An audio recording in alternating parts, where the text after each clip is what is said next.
Gosto de sentir a minha língua roçar a língua de Luís de Camões. Gosto de ser e de estar e quero me dedicar a criar confusões de prosódias e uma profusão de paródias que encurtem dores e furtem cores como camaleões. Gosto do pessoa na pessoa, da rosa no rosa e sei que a poesia está para a prosa, assim como o amor está para a amizade. E quem é de negar que esta lhe é superior? E deixe os portugais morrerem à míngua. Minha pátria é minha língua. Trecho da letra Língua, de Caetano Veloso. Língua Viva é o tema do Ciência e Letras de hoje. Um programa resultado da parceria entre o Canal Saúde e a editora Fiocruz.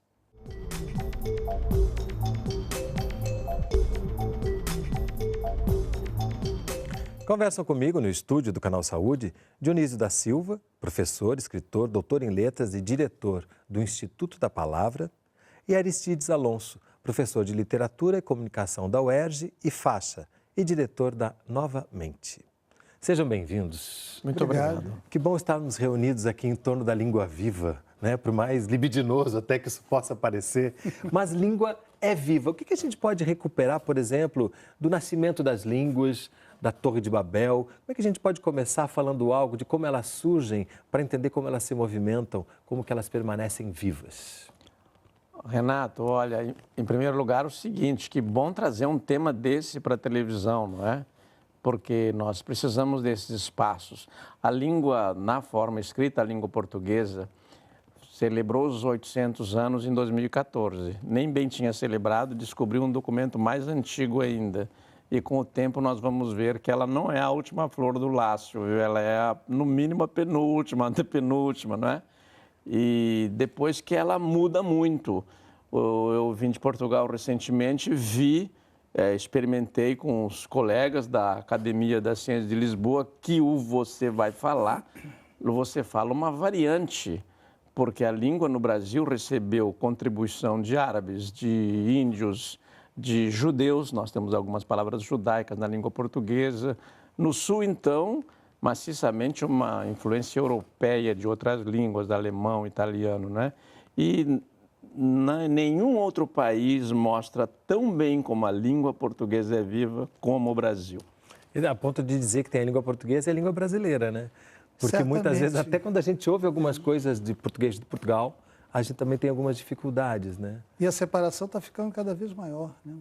Há uma dificuldade cada vez maior, nossa, inclusive, de entendimento mais direto de certas expressões do português de Portugal, principalmente o lisboeta. Falar com um lisboeta pelo telefone é complicado, né? Sem legendas é difícil, né? Aí eu até questionava, às vezes você vai ver um filme português e ele tem legendas, mas é necessário mesmo, porque estamos falando de uma mesma língua, mas que varia não só no tempo, como varia no espaço. Né? Isso. E eles têm mais vogais do que nós, eu acho. Porque, eu tenho certeza, dá para comprovar que a língua portuguesa de Portugal, falada em Portugal, tem mais vogais do que a nossa. O português diz, eu penso que... Mas nós não temos que, não é? Nós não falamos... Que é quase um francês, né? É quase um francês, exatamente. Aquele U do francês que a gente demora para pegar quando está aprendendo.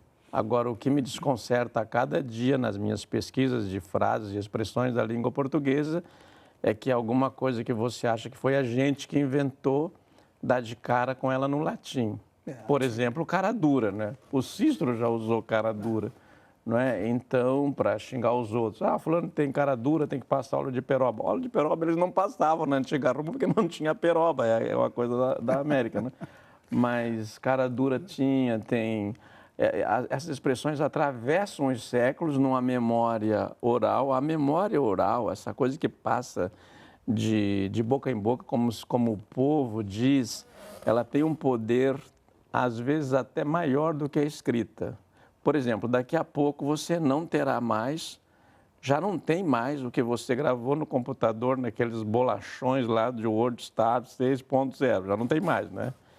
E daqui a pouco, não sei se nós teremos isso que nós gravamos hoje, a não ser que a gente encontre outro registro. Ao passo que de bisavó para avó para neto, vai passando tudo e não se perde, não é? E é aí que a língua vai se fazendo viva, né? Sim. O que houve foi uma tentativa, principalmente com o surgimento da escrita e da imprensa, de tentar dar uma formatação, ou regulamentar gramaticalmente. E nós sofremos isso de uma maneira muito violenta no Brasil, né? porque a gente recebeu uma gramática portuguesa que era, pouca gente fala disso, mas era a gramática do rei. Portanto, era a expressão real que deveria ser espalhada por todos, principalmente pela colônia. E nós herdamos isso no ensino, né?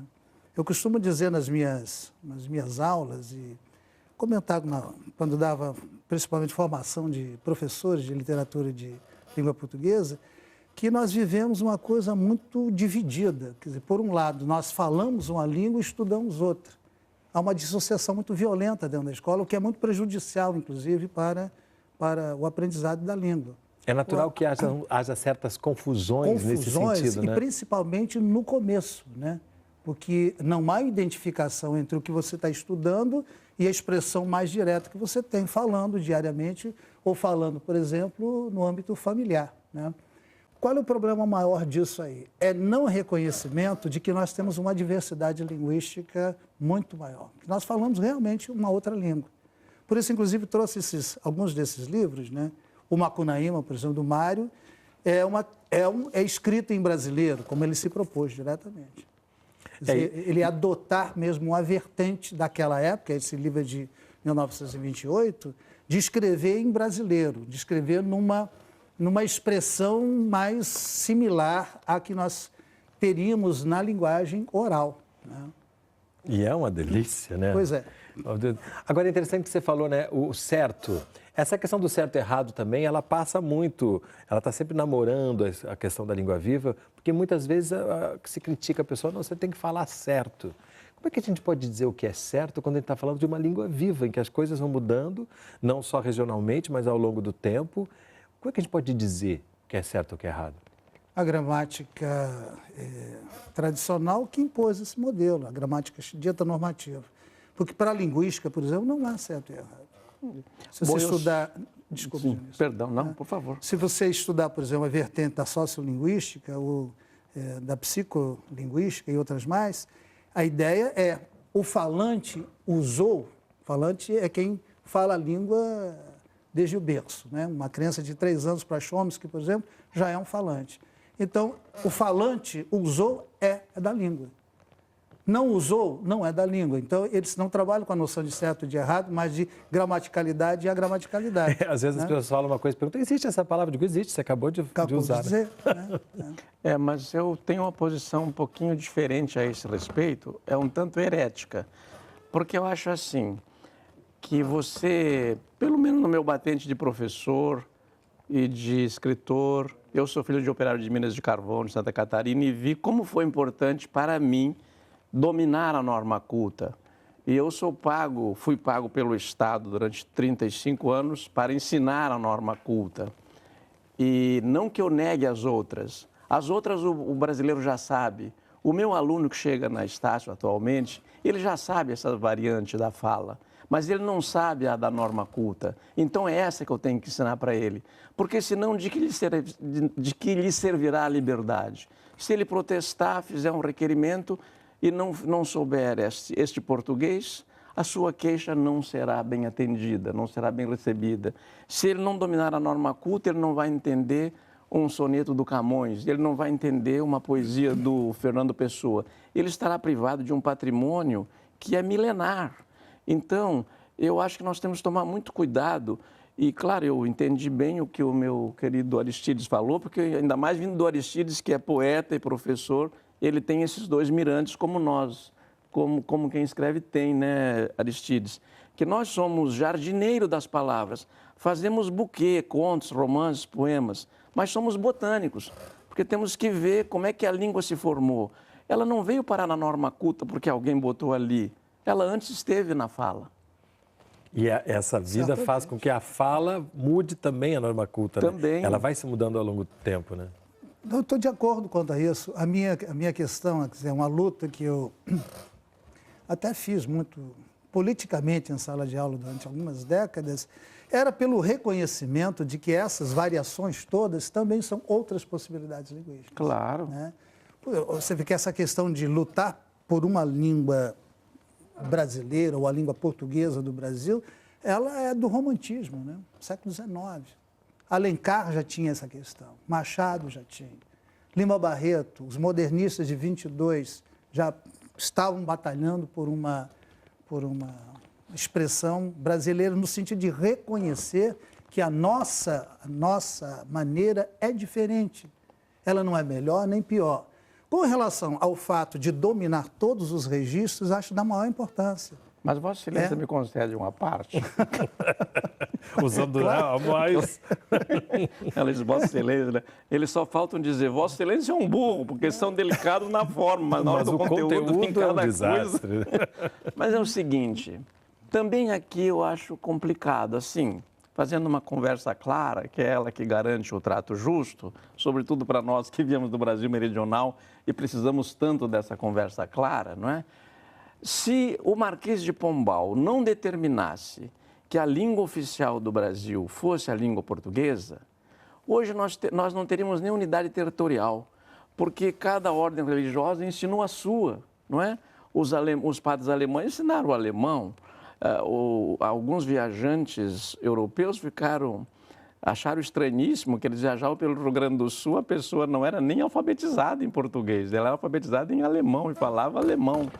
Por quê? Porque vinha uma herança da igreja com aquele domínio cultural que era inevitável, né? Os padres letrados. E ele garantiu a nossa unidade territorial com essa língua. Eu concordo, sabe, não sei se você concordaria, que, por exemplo, Renato, você vê assim, ó, o Brasil tem como língua oficial o português.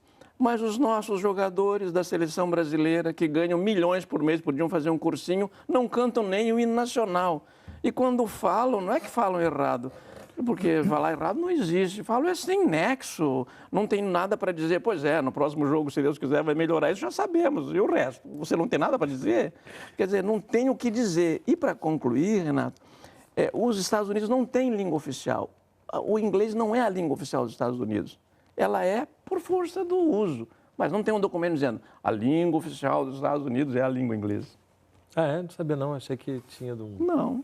É interessante você falar isso, né? Que essa unidade territorial dada pela língua, mas ao mesmo tempo também esse poder que muitas vezes a língua coloca de separar aqueles que não sabem a norma culta daqueles que sabem. E esses preconceitos que vão vindo daí. A gente vai falar um pouco sobre isso no próximo bloco.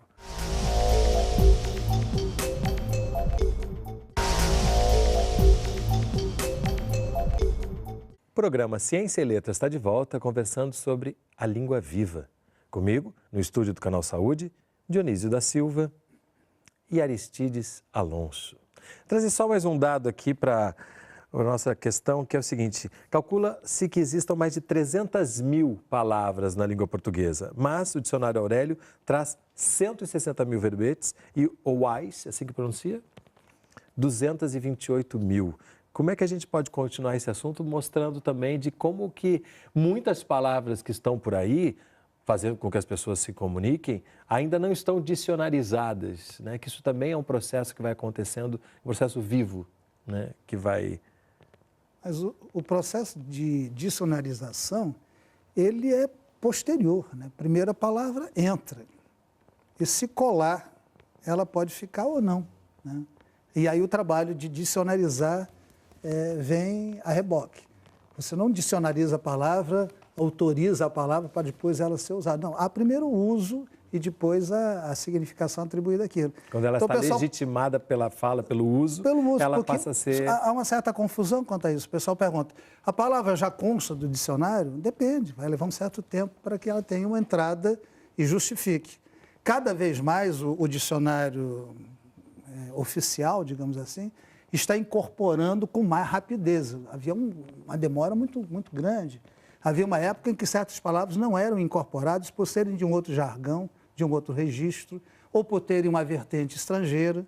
A discussão sobre formação de certas palavras é no mínimo, cômica na história da língua portuguesa. A palavra futebol foi uma história, né? Enquanto se usou em inglês, futebol podia grafar nos jornais, etc. e tal. Quando começaram a fazer a grafia em português, F-U-T-E-B-O-L, aquilo não podia, isso não é português. Sugeriram, inclusive, que se mudasse a palavra para ludopédio. Ia ser genial, todo mundo torcendo pelo ludopédio. O vagalume, né? Pois é. Porque o povo dizia cagalume, acharam que era um palavrão, e mudaram para vagalume. Na verdade, houve um concurso, né, Aristides? Não para fazer preciosismo aqui, mas fizeram um concurso, ganhou pirilampo. O que o povo fez? Eu admiro o povo brasileiro, tem uma sabedoria impressionante. Ficou com cagalume, vagalume, pirilampo. Mas com o tempo o cagalume sumiu. Foi saindo do... Mas agora você falou, eu me lembrei da bergamota, mexerica, mimosa, né? Renato, isso tem questões ideológicas pesadas por trás. Por exemplo, a suposição de que a língua portuguesa vinha do latim, né? O latim tinha contaminação do grego, então só se admitiam palavras greco-latinas. As outras eram consideradas estrangeirismos. Imagina tentar falar de estrangeirismo hoje, no português do Brasil em particular, que adota palavras estrangeiras a 3x4 de toda a ordem. Mas, né? sabe, Aristides? Então tem uma mudança, inclusive, até de, digamos assim, de reconhecimento de validade semântica da língua. Alguma vez convivência de uma palavra em inglês e uma palavra em português simultaneamente. Sendo que parece que a palavra em inglês tem mais força que a do português, né?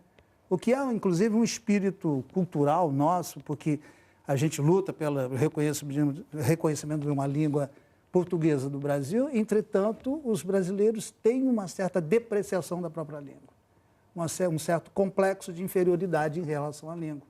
Mas olha, Renato, eu lamento muito assim, olha, com desolação, já dei muita aula de graça, fui nas periferias alfabetizar adultos, porque me dá uma pena que o brasileiro que tem uma habilidade verbal impressionante, que fala bem, você chega assim num bar, num estádio, na rua, o brasileiro demonstra que ele sabe falar, ele tem o que dizer e fala muito bem. Quando ele vai escrever, retomando o que Aristides dizia há pouco com muita propriedade, é um outro código que ele não domina. Então, o que eu tenho que fazer como professor? Eu acho que esta é a minha missão. Olha, essa aí você já domina muito bem. Eu nem falo tão bem quanto você num estádio. Agora, quando você precisar ler e escrever para se defender diante da classe dominante, diante de quem quer te explorar, você precisa dominar esta língua. Então, é como considerar a língua como um instrumento de dominação. É evidente que ela pode ser, mas ela pode ser também o seu contrário. A igreja foi perseguida, perdeu muitos cristãos nas arenas do Império Romano, mas aprendeu o latim e trouxe o latim para os seus cultos e trouxe o latim para todo o seu dia a dia. E quando o Império Romano viu, estava dominado pela cultura cristã, tanto que a nossa civilização é ocidental cristã.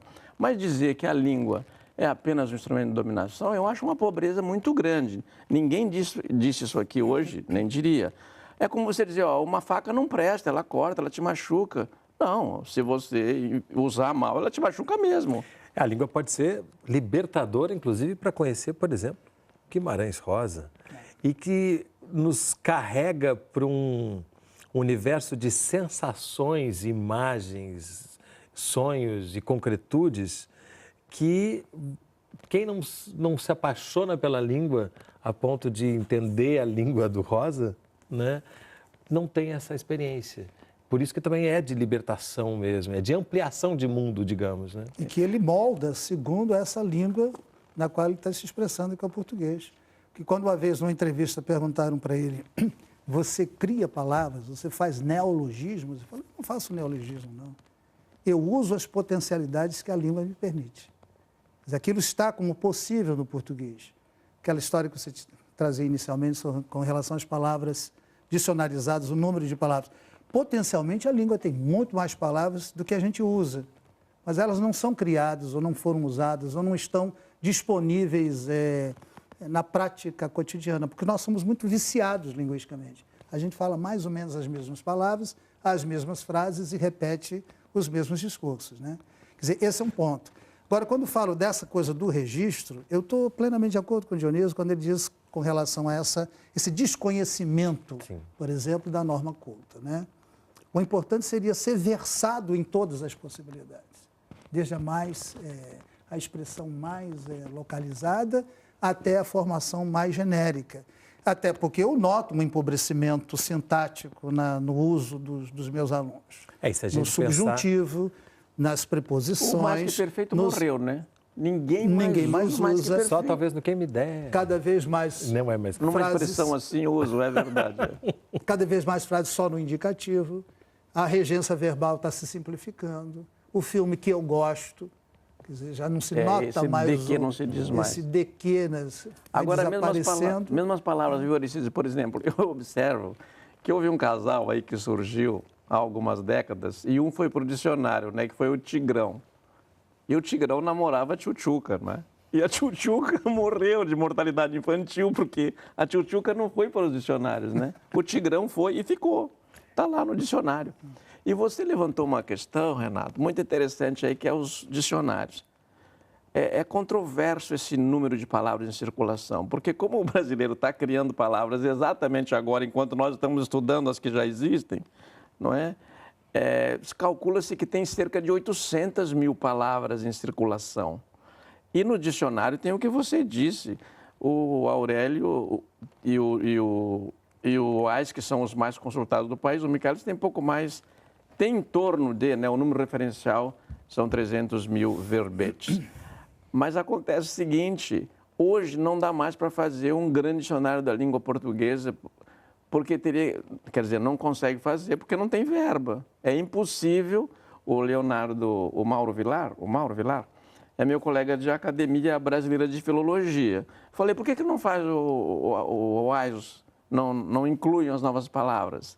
Ele falou, porque não tem verba. Agora ninguém mais consegue fazer um... Quem tem dicionário escrito, impresso, tem que guardar lá muito bem guardadinho, porque não haverá mais um outro OAS, só na internet. E a própria internet também, que acabou popularizando o de, onde, você, tc, né? E a capacidade incrível de comunicação que isso tem. Como é que a gente coloca essas duas coisas numa balança? O que poderia se chamar de empobrecimento e, ao mesmo tempo, a comunicação que ocorre. Por outro lado. O enriquecimento por outro lado. Renato, perdão. Desculpe. Não, por favor. Quem vai? Não, por favor. Nós estamos convivendo com 3 regimes que estão sobrepostos de competências comunicativas. A oralidade, a oralidade foi muito massacrada quando a escrita era a preponderante, né? Você vê que havia a questão do ser alfabetizado ou não. O analfabeto era inferior, numa sociedade da escrita, ao que sabia ler. Não tinha direitos, inclusive. Inclusive, né? Perdia. Né? Entretanto, nós temos outras sociedades onde não há essa escrita como nós a conhecemos, muito menos alfabética.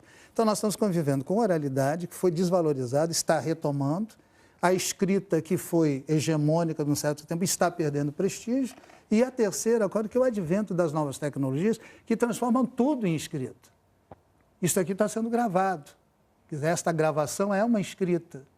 Portanto, isso dispensa também muito a escrita tradicional. A escrita cursiva, a escrita à mão, talvez desapareça. E as pessoas cada vez usam menos, têm menos necessidade dela, praticam menos e estão perdendo a habilidade de escrever à mão. Mas né? é uma onda, vai passar, viu? Mas eu sou do partido contrário. Eu acho que é o contrário, que isso vai se implantar de tal maneira que vai produzir uma outra sociedade cada vez mais cibernética, mais computacional, onde certos modos de expressão que conhecíamos irão desaparecer. Mas já disseram isso no tempo do Gutenberg, quando ele inventou o tipo fixo, né, para as impressões, e os monges, os copistas, as pessoas que faziam manuscrito, disseram, agora acabou a escrita. O Aristóteles disse na antiga Grécia que a escrita ia acabar com a memória. Não acabou a memória, melhorou muito a memória. Eu acho que é passagem. Agora, como passagem as coisas para são... onde, Dionísio? Ninguém sabe, porque você não sabe qual é... Para onde vamos? É porque você não sabe o que é o futuro. Nós não sabemos para onde é a passagem. Mas uma coisa nós sabemos. Aquilo que está em moda está saindo de moda. Porque é do caráter da moda ser passageiro. E eu peço que os telespectadores tenham muito cuidado com a internet, porque ela é um alçapão. Ela é muito enganadora. Se você digitar, por exemplo, vou dar um exemplo bem simplesinho. Você vai lá e um estrangeiro acabou de aprender português, comprou na farmácia um dentifrício e agora quis saber lá um negócio de fio dental, porque dá para melhorar a limpeza dos dentes. Ele digita fio dental no Google, vai aparecer um festival de mulher pelada de biquínis sumaríssimos, aquilo é fio dental. Porque aquilo é o dominante na pesquisa. Ele não achará, ele vai demorar a achar o equivalente ao auxiliar para escovar o dente e tal. É isso que é. Então, Aristides, meu caro Aristides, eu acho que é o seguinte, ó, é controverso, porque você vê, ó, por que você põe acento nas palavras? Porque um dia alguém teve que ler um manuscrito. Quem escreveu o manuscrito e o outro que copiou não precisava do acento. Tanto que o latim não tem acento. Cada um fala certinho o latim, sem acento.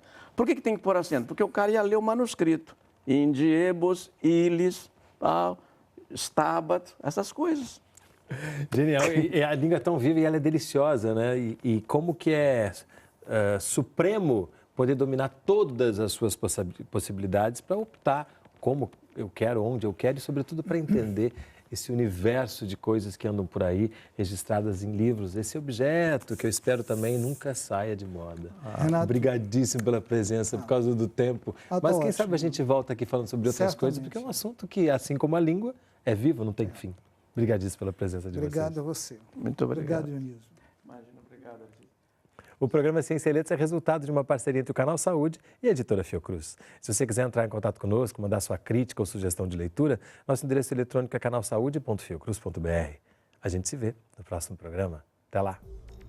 Para entrar em contato com a editora Fiocruz, acesse www.fiocruz.br/editora ou ligue para 21 3882 9007.